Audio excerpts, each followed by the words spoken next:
All right, guys, welcome back into another episode of To the Show Baseball Podcast presented by Beyond the Monster. I am your host, Andrew Parker, and today's episode, I got a special guest. We had Josh Lester on from the Sultanes de Monterrey baseball squad down there in Mexico, who the Red Sox are happening to face off against in a couple exhibition games here over the next couple days. So it's great talking to Josh. Obviously, he's a guy who's been around pro baseball. He's been, a former University of Missouri Tiger who ended up getting drafted by the Detroit Tigers, and then made his MLB debut there. Saw some MLB time with the Baltimore Orioles as well. Spent last year with the Royals, and he's down in Monterrey this year, down in the Mexican League. So he will be a guy that you'll be seeing square off against the Red Sox over the next couple days. But before I get any further, please, whether you're watching me on YouTube right now, listen on Apple Podcasts, Spotify, give us a like, give us a subscribe, 5-star rating, whatever it is, helps me out a ton. Obviously, I want to keep bringing guests to you guys, and all the support helps a ton. But yeah, without further ado, let me jump to the podcast here with Josh Lester. All right, guys, I am joined by Josh Lester of the Sultanes de Monterrey. If you haven't heard of that team, it's the team that the Boston Red Sox will be taking on in a couple exhibition games over the next couple days here. Josh, I know we talked a little bit off air just about a lot of things. I know your backstory, but for the people at home that do not know your backstory, how did the road to Mexico lead for you? I know it's probably a long-winded answer, but the floor is yours. I'll give you the short version. Went to school at Mizzou, obviously with the connection here, the Mizzou connection. MIZ. A little disappointed the other day in the basketball team, but we'll move past that. Got drafted in 2015 by the Detroit Tigers in the 13th round. Spent the first 7 years of my minor league career with them, and then spent a year with the Orioles and a year with the Royals this past year, and then a little bit of big league time mixed in there. Made my debut with the Detroit Tigers in 22, and then some more time, about a month in 23 with the Orioles, and then spent last year with the Royals, like I said, and then this year come down to Mexico and try to play well, and hopefully, obviously, the goal is to get back to the big leagues at the end of the day, but hopefully kind of bring some light to baseball down here as well.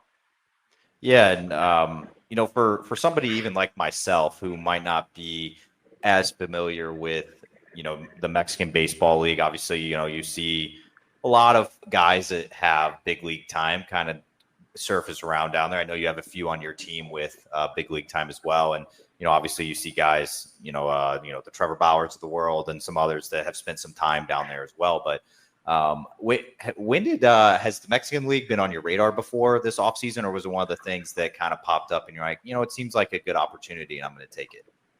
The first time I thought about it was a little bit last year. I signed really late with the Royals. Camp had already started, and for everybody on here that doesn't really know, we don't start our opening day until April 18th, so it's a little later than the big leagues and the minor leagues, and so spring training consequently starts a little later. So I was kind of going through that last year a little bit. Never got to the point of getting an offer or getting close to signing down here before the Royals called. And then this year I had talked to a couple of the teams from last year that had some interest. And then a friend of mine, Tyler Visa, he pitched with the Twins coming up in the minor leagues. He was here last year and I actually work out with him in the off seasons. And so he laid some groundwork with the guys here to get me an offer, and then consequently signed to come down here. Yeah, and you're brand new, obviously, to Mexico. I know you just got down there probably a week ago at this point. You haven't been down there too long, but for your first taste of spring training and the Mexican League and things like that, what are the obviously there might be a little language barrier as well as a big difference compared to spring training and pro ball in the States, but what are some of the differences you've noticed so far just in regards to maybe what they do down there, whether it's what kind of training they do, what are some of the differences you've noticed? I think I would say it's a little more laid back. Like I said, we're still 3 weeks from opening day. We still have a lot of guys here, a lot of guys in the locker room. So it's And the way they do it here, there's like one minor league team for each team. So like each big league team has one minor league team. So we have pretty much two teams with us right now. Um, it's pretty laid back as some of the guys, like the older guys, we have an older team that was in the championship last year, which also kind of leads to like kind of being a little more laid back. Everybody's been here, done this, like ready to roll, kind of knows what they need to get going. Um, the one game we've had at home, it's like a party. There's music going all the time. It's it's more of a party with a side of baseball, I think, sometimes than it is baseball with fans. Like, and don't get me wrong, like they're fully in the game, cheering, booing, but there's a lot of music, a lot of dancing, a lot of party in the stands, and it was really fun to be a part of. Yeah, I think that's something that when the WBC went on, this what was it, 2023 when they last Mhm. had that, or um, that's something that I noticed about other countries, like a lot of the Latin America countries, and obviously you even had the Asian countries, and just the fan bases are incredible. Like you're so used to, I think, fan bases around the United States, and it's just like, all right, like they're gonna like play some music every now and then. It's like, but it's more just like kind of chill. Like playoffs isn't really counting that, but I feel like other countries just like it's like almost like a party. Like every single time there's like a game going on. Is that something that you're gonna have to get used to, like when you're playing home games down there, compared to like when you were playing games in Baltimore system or Detroit system or whatever it was? Like, is that something that's probably going to take a little bit of time? Like, oh shit, it's a little loud right now. Honestly, yes and no. Obviously, you do something that like I've done for 10 years in the States, right, in pro ball, and it's quiet when you're in the batter's box, or it's quiet when you're playing defense, pitching, etc. Um, but like in the off season, there's music every day, all day in the facilities. You're hitting, there's music going on. You're throwing, you're playing defense. There's always music going on, right? And so I've actually been a proponent, and like when they play a walk up song too long and a pitch happens, I'm like, that shouldn't be a bad thing. Like everyone in here plays music off the field, right? Like when they are getting their work done. And yeah, obviously there's going to be some times where it might be really loud and a little obnoxious, but I'm actually excited to kind of see how it goes. It almost reminds me, if you've ever seen an NBA game in person, it seems like there's always like music going on, right? There's always some sort of a beat, whether it's to get the fans in it or like a shot's made and they play some music. That's kind of what I felt like with little pauses for each pitch. It almost felt like it was like an NBA game. Yeah, I don't know if you're like big into golf, but I went to a live golf when they had it up in the Boston area, and I feel like it's kind of similar to that, where it's like you go to like a PGA Tour event. It's kind of similar to like maybe an MLB event, where it's like okay, it's like there's it's like they got the big names out there, and it's kind of like it's like okay, they want peace, quiet, everything. But at live, it's like they're blasting EDM music when they're teeing off, and I'm just like I'm watching Phil Mickelson over here tee off with like Right. dubstep going on. But I kind of picture that down in Mexico. I don't know if that's going to be accurate. Like, we're going to hear that when the Red Sox are up to bat, like some loud music playing, or do you think they might tone it down a little bit? You definitely will. No, you Okay. definitely will. There's I want to say our stadium holds like 23,000 people, and I'm assuming that it's going to be pretty close to sold out. Um, and I mean, when we played our first game, it was just kind of like dugout to dugout, first level, and it was loud and constant. And so I think the Red Sox can expect to hear some noise throughout the game. All right. Well, I am going to shoot into, just kind of talking about, the games at hand coming up this week. But in regards to yourself, obviously, like you said, you guys are still 3 weeks away from opening day. And, it's a little more lax right now. But so far down in camp, how have you been doing, like where are you going to be playing this year, like things like that, and how are you feeling like in the batter's box type of thing, like how ready are you for the season, and then like what should if fans are watching this game see from you, like what position will you be playing, where are you going to be hitting the lineup? Do you know any of that yet? All I know is kind of what we've been doing. We've only played 4 spring training games. I've played third base each time, and so I'll probably play third base somewhere in the middle of the lineup, I would assume. But yeah, I mean, I feel pretty good. It's still early. Obviously, every at bat gets you closer and closer to being ready. But I probably got 10, 12 at bats so far in the 4 games, and so I like personally to get that closer to 25, 30 at least. But we've got the 2 games versus the Red Sox, and then I think we've got like 8 or 9 more spring training games to get at bats in. And so by the end of it, I should probably have even past the 30, 35 mark, closer to 40. And, but yeah, probably a lot of third base, maybe some first, some outfield. I'm not really sure. They just said, come on down here and hopefully play a lot of third. I enjoy third, but hopefully just get a chance to be in the lineup every day. Oh, you brought up something interesting that I had to ask about, but you kind of mentioned that you're not fully ramped up yet, obviously, in opening days, 3 weeks out, and I have to believe that you're so used to a certain schedule being in pro ball in the States for the last decade, and by this time you're about to ship out to an affiliate at this point. Like I think within a week everybody's shipping out to AA, AAA, whatever it is. So is that something that it's a little odd right now because you're like by this time in the last like 9 years you've been like, okay, I'm ready to go. Like I've gotten plenty of games under my belt and I'm good to go. Like, has that been a little change for you that you have to get used to? I'd say more so before I got here.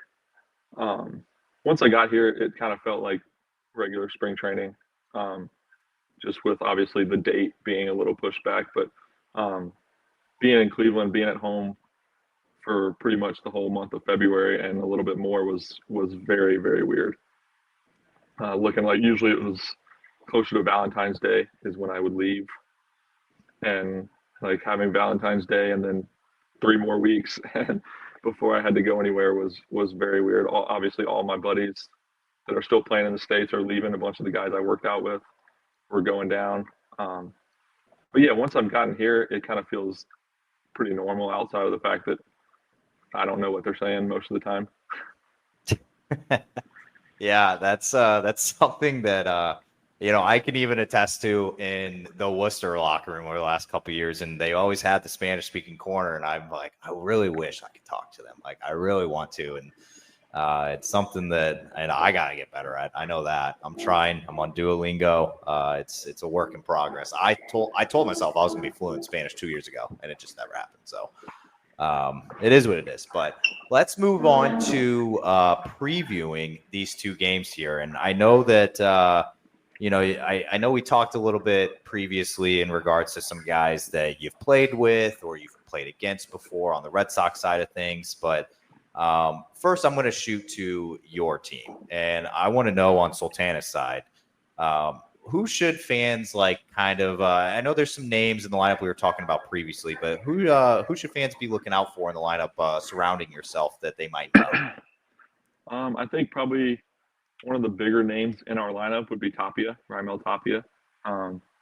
He played for the Blue Jays, I think, for a little bit. So and the Red Sox. He played for the Red Sox. I did not know that. I knew the Rockies and I knew the Blue Jays.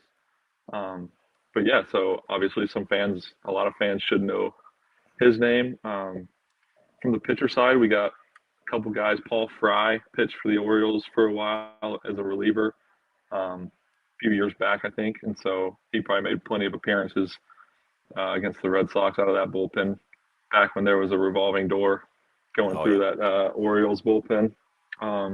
I mentioned Chris Ellis to you, pitched for the Orioles a little bit. I don't know if some guys would know who he is. Nolan Kingham pitched for the Braves for a little bit, mostly in the minor leagues. Myself, Tyler Viza, who I mentioned, pitched mostly in the minor leagues up to AAA with the Twins in St. Paul. I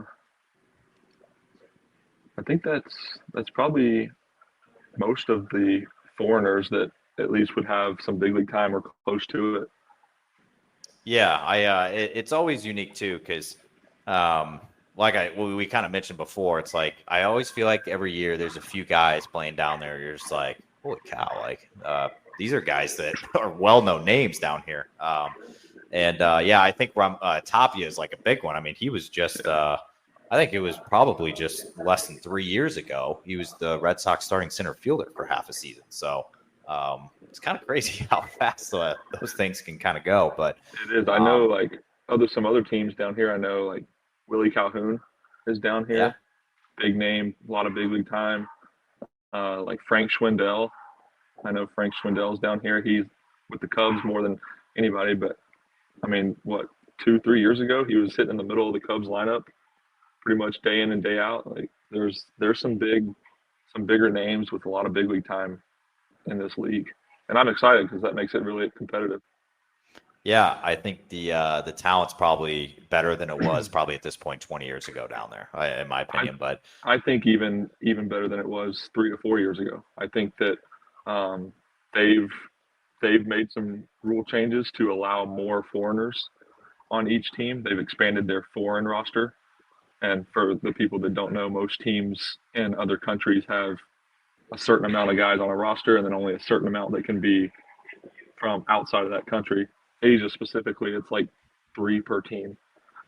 And I think it's more down here, but they've just expanded a little bit. And with the minor leagues shrinking the way that they have the last couple of years, it's pushing a lot of guys in my shoes that still feel like they can play at a high level, but maybe like they're older, like I'm 30 now, and so teams aren't as willing to give us a chance and be that kind of insurance plan. And so guys come down here and hopefully play well, and then maybe a team will give you a chance the next year, or if somebody gets hurt, I mean, pretty much another minor league team that they don't have to pay for in a way. yeah, you also nailed it too.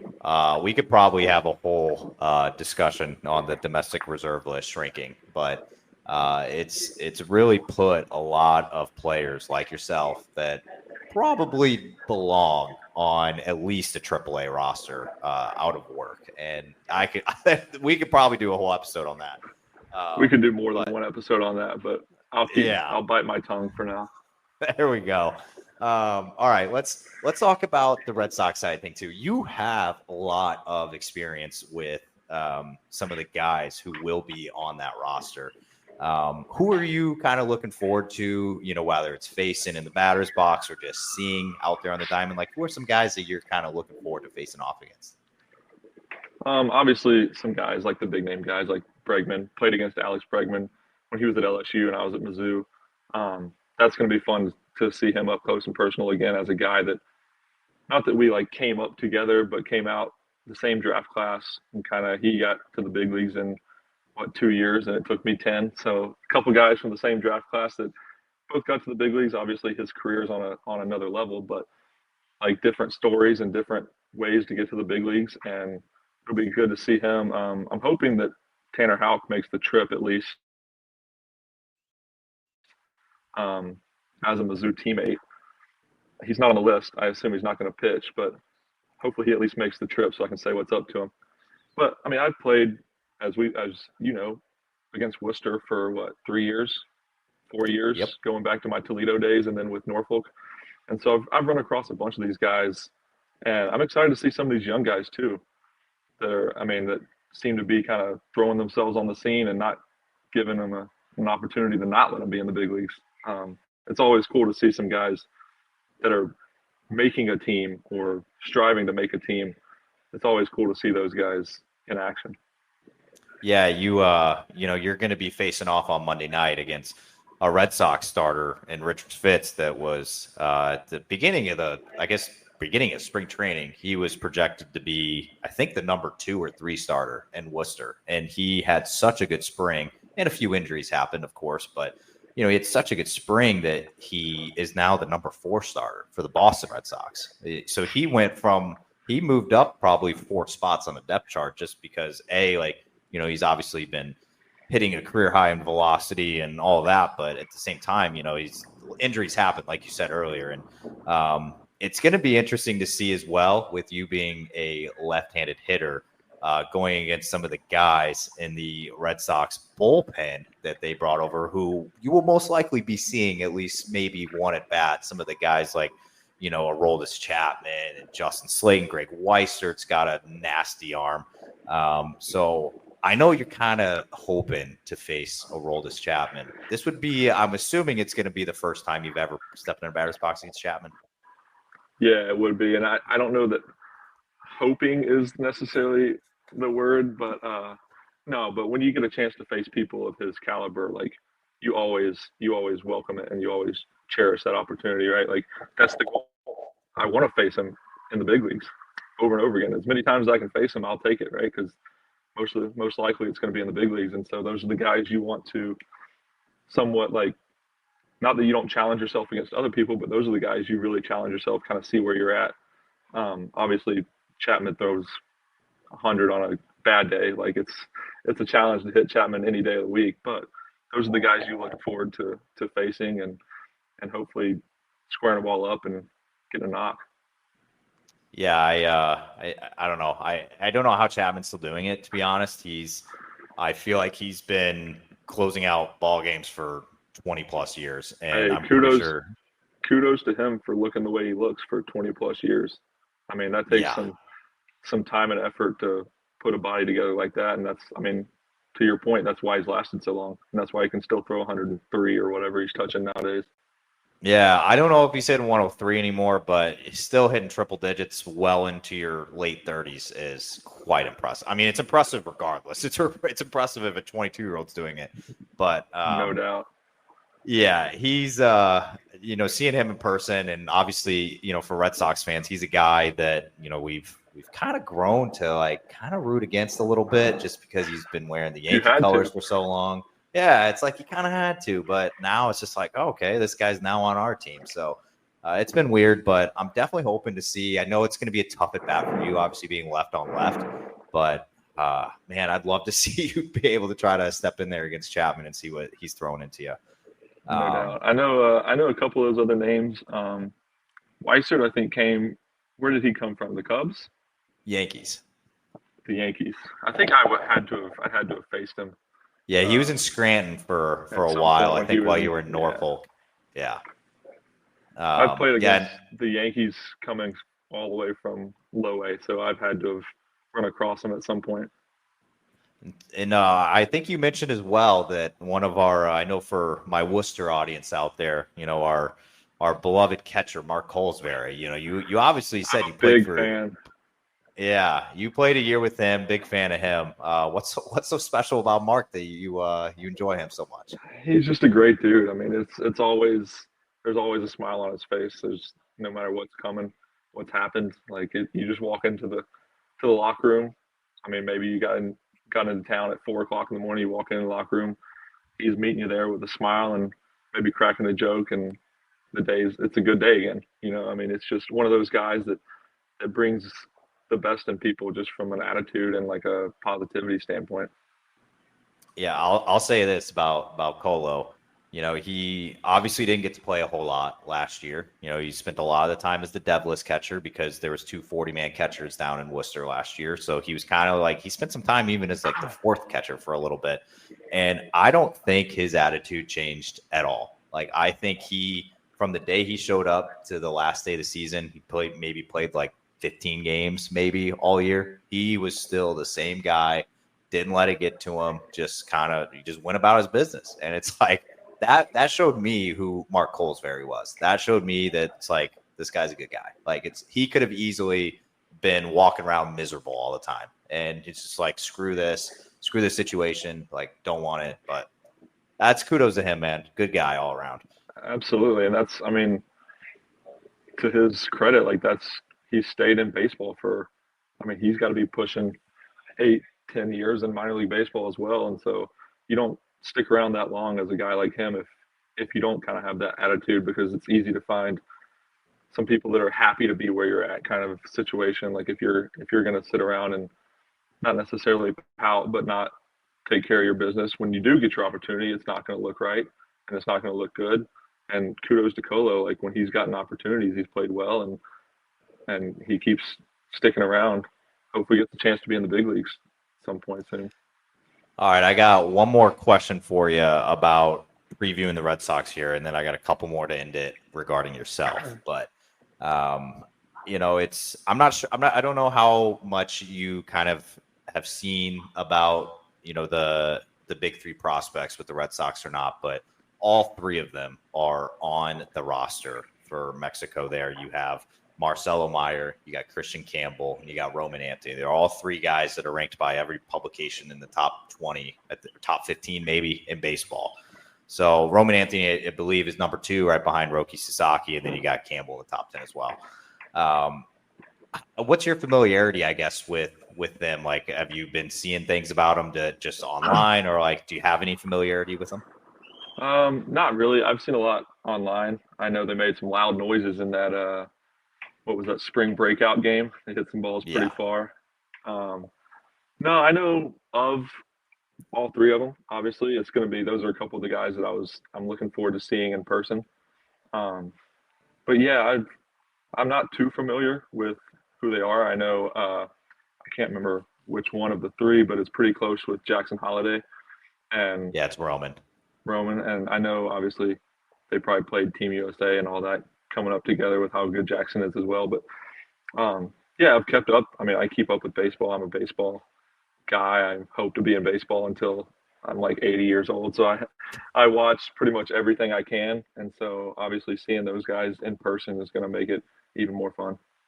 There's going to be a lot of eyeballs on those three in particular because there's still some jobs up for grabs. And I know Alex Cora had just mentioned, the past couple of days that they're not going to solidify jobs until after Mexico. So I feel like Christian Campbell's got a wide open spot at the second base job. Obviously, Roman and Marcelo are fighting for jobs as well. So it's going to be people are going to be watching, and they're going to be seeing how these young guys are doing because every at bat counts for them right now. So it's fun to watch, especially since the pedigree and they're young guys, and I don't know, they're all great guys. I've spent some time around them the past couple seasons, and all three of them are fantastic. But all right, and so obviously and there's a good chance, obviously, that not all three make the team, right? And so you hope that when you're in the dog days of July, dog days of August, one or two or all three of them end up in the big leagues, and then you get a little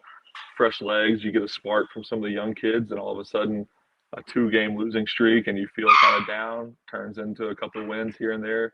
Maybe they do something crazy like fresh legs in August. It's crazy to say because baseball is not viewed necessarily as a physicality type of sport, but when you can get some fresh legs and some young guys that can make a spark, and then you got guys like Bregman and Devers and Casas sitting in the middle of the lineup, and all of a sudden you get a couple knocks, maybe an infield hit that they beat out, and then you hit a homer and you're winning. And all of a sudden it can turn a season on its head. And so I hope those guys, even if they don't make the team, kind of keep that attitude that you're talking about. And when they do get up there, they can bring that spark and bring that kind of energy to a clubhouse because baseball gets tough when you're traveling through the night all the time and you're showing up the next day and you got to hit 98, 99 and you were on a plane until 3 o'clock in the morning. Like, it's not easy. And so sometimes a spark like that from some young kids can kickstart a second half season. yeah, I feel like that's something a lot of fans don't really, I guess, grasp or like really get is like, you guys are like normal people, just like me and just like anybody listening to this. And, you guys flying around the country every 3 days and, you got long flights, you got some bus rides mixed in there to and from hotels, from airports. And it's like, you might not be getting into the hotel until 2 a.m. Sometimes it's tough, man. I think the rest of us would be just as tired as you are, and you got to get up and go do it again the next day, and you got to do it well. Kudos to you guys. All right, I got a couple questions left regarding yourself before I let you slide here. We talked about this a little bit, and I know you kind of mentioned a couple things previously, but I always like asking this question to guys just because it's I'm always curious what guys kind of hold themselves to, but. I'm not sure if you're really like a big goals guy, whether it's like, if you want to, have a certain hitting statistic, like you want to have like, a certain OPS or you want to hit a certain amount of home runs or whatever your goal is. What would you consider a successful 2025 for Josh Lester? I'm not necessarily let's see how I can say this. I'm not an outcome related goal setter. because I think that, like, let's say my goal was to hit 30 home runs. Like, if I sat here and I told you my goal for 2025 was to hit 30 home runs, and then I look up and after a month of the season and I have two, like, it becomes not unreachable, but close to being out of reach, right? And so, like, if you set goals, in my opinion, that are very much the end of the season, it becomes very difficult if kind of stuff hits the fan to keep yourself with those goals. I don't necessarily set full season goals ever. Obviously, like, yeah, I'd love to sit here and be like, if I hit 30 home runs, I'm gonna be really happy. I will be really happy. But hopefully, my goal is to just hit the ball as hard as I can every time I go up to the plate. And obviously, like a good season, I want to get back to the big leagues. Like, the ultimate goal for me this year is to be play well enough that I catch somebody's eyes either this year in the middle of the season, somebody goes down, they need somebody that's been to the big leagues, they need somebody that can handle themselves or whatnot, and like, but maybe even put myself back in position for next year, getting a job and a spring training invite and stuff like that. I think that would probably be a successful season for me, would be putting myself in a good position for next year, getting back to go to the States or go to Asia or even come back here. I mean, so far I've enjoyed my time here, and from what I've heard, it's a really fun place to play baseball. And so I'm looking forward to the season, even if that stuff doesn't happen. I got a tough question for you here. It's one of the last ones. Sorry to put you on the spot a little bit, No, you're good. We talked about this season and what you're kind of looking for this year, but I'm gonna make you put on the future glasses here for a second. So let's fast forward 5 years. Nothing too crazy, like 5 years. That's kind of within view. So let's say we're in 2030. We're both of us are a ripe 35 years old at this point, which Don't is say crazy. that out loud. I know. I hit 30s last year as well, man. I get it. So we're both going to be a ripe 35 years old in 5 years from now. Where do you see yourself? Would you, and if all things went right, would you see yourself still playing somewhere, or what would you be doing? Yeah, I mean, if all things went to perfection from what I could draw as like a dream scenario, I would obviously be in the big leagues.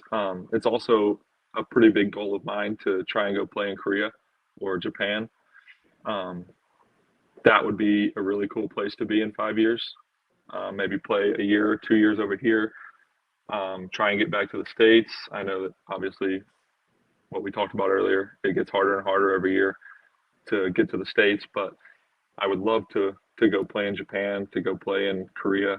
Um, Outside of the playing aspect, because obviously that's idea one before anything else. I'd love to coach. I'd love to be either coaching in pro ball. Um, I'd love to go to Mizzou and coach. I loved my time at Mizzou. I mean, we've talked about this extensively, but I loved Columbia. I loved my time at Mizzou. I know, obviously, a lot of people around there, a lot of friends in St. Louis, a lot of friends in Columbia. Um, but yeah, I mean, I think coaching is probably the next step. Is the top of the goal list outside of being on the field playing. Um, I like the idea of coaching like pro ball. I like the idea of the conversations you can have with guys that are a little more mature is not the right word, but they've been through a little more. They've been through some struggles, and because as you know, I've been through literally everything you could possibly go through in the minor leagues. I've been sent down. I've been sent home. I've been like not re-signed. I've been sent to the big leagues. I've sat on the bench for 10 days straight. Like, I've done anything you could name. I've probably been through it in minor leagues or the big leagues. And so I'd love to be a hitting coach. That's the goal. I'd love to say like maybe 15 years I'm a hitting coach in the big leagues. Like, I would love to be a big league hitting coach. Managers got too much pressure. I like the hitting side of things. I'm only concerned with one side of the ball at that point. Um, Yeah, you don't have to worry about being those pitching staffs. no doubt. Being a manager would be awesome as well. I mean, my dad's a scout.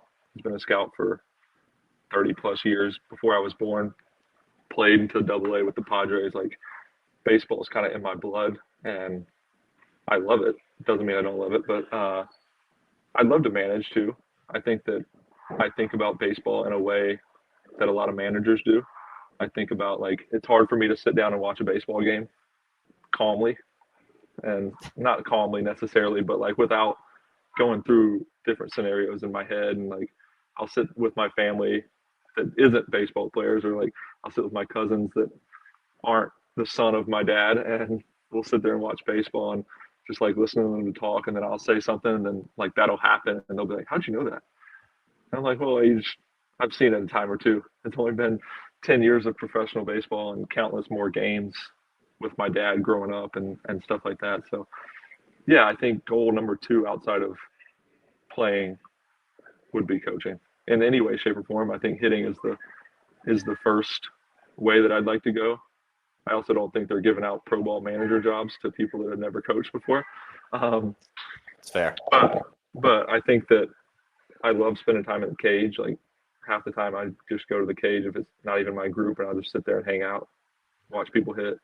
I got so many videos on my phone that aren't even me hitting baseballs. It's ridiculous. I'm telling you, man, you already sound like a hitting coach. So I got a Roman Anthony video on my phone too. If anybody was wondering, from the homer he hit in the one of those night games that went like a billion feet. You'll be seeing him up close and personal. You can get try to get another. I'm gonna sit there in the dugout like this. Yeah, he's good to watch in boxing. He's got a very, very smooth swing. But yeah, you kind of brought something up. You are talking about just kind of you've been in every situation. Like you've been all over the place. You've been in a lot of different situations, a lot of different scenarios. You played for one of my favorite minor league coaches around baseball in Buck Britton. So I know that you've had some good coaches along the way at a few stops, and Buck is like top of the list for me. No doubt. I had Buck, obviously, I had when he was already in AAA managing, right? Like I played against him when I was in Erie, and he was the Bowie manager in AA. Another guy would be Mike Ribello. I had him. He's now the third base coach for the Pirates. I had him short season, low A, double A, and then he went to the big leagues with the Pirates. And another guy that I would put in the same grouping as Buck, and 2 of my favorite coaches that I've ever had. And I had the luxury of being with Rabs for 3+ years. And if it wasn't for Rabs, I may not have made it to the big leagues. I mean, he was a big part in helping me get through that first little bit. For guys that don't know who I am, I went to extended spring training after going to low A my first full season, and didn't really get a chance to play much in low A. Struggled when I did play. Got sent to extended, where, I mean, when you're a college draft, there's not too many guys your age in extended. It's a lot of younger Latin kids, some high school drafts. And then went back to low A the next year, and Rabs was the manager and kind of helped me get through the fact of like, you're not going back to extended kind of thing. And consequently, I was an all-star that year, ended up in high A, double A the next year with him. So it was just it was a good person to have, even more than just a manager. Good person to have in my corner, a good person to have kind of backing me. Yeah, I don't think I'll speaking for myself. I don't think I'll be surprised at all if I see you as a hitting coach in professional ball or even college ball. I know Mizzou needs all the help they can get, but in the future, I know that it'll come. It'll come whenever you're ready to do it. So, Josh, I appreciate you hopping on a ton and kind of previewing this little 2-game series that you're about to be facing some, like you just said, some of the Red Sox best that they have to offer in their lineup, and obviously Richard Fitz is nothing to sneeze at either. But Josh, thank you so much for hopping on and doing this and kind of giving us a look into what to expect in the Red Sox series. Absolutely, I'm excited to play these guys.